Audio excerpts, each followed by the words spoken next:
aking kwento ay pangkaraniwan lamang.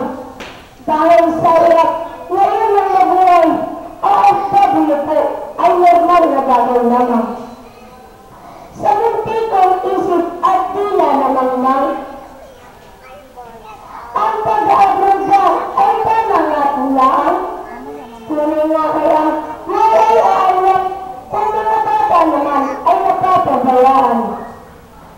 Maswerte po ako mayroong stage ma'am na ang tayo sa napunta showbiz na nagpuntahan. Paano po yun mga kabataan na ang nagdibis lamang ang pinagbabaluan.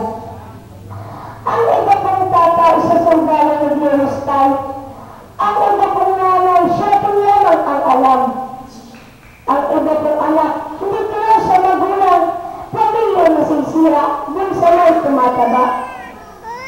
Meron pong naligaw, ibang landas ang tinaha sa alit na diploma.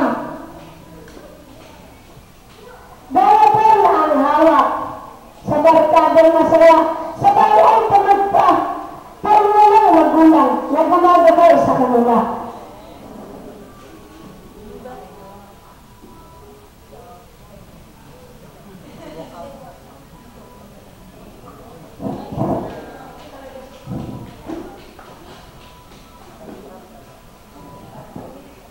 Ngayon malaki ka na, nais na maging malaya, hindi sila tayo walang magagawa. Katalay, biglang nagbago, naging matigas ang iyong ulo, at ang tayo nila, sinuhay mo.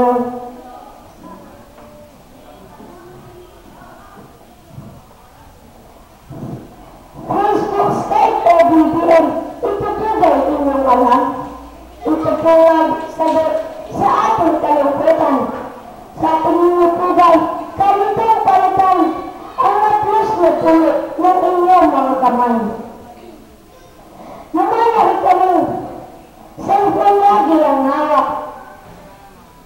Saan naman siya, kami po ay nagchat-chat. Tabi niyo ng bahay. Sa hindi ka maharap, ang namin pong nakunan, KFC ang kita.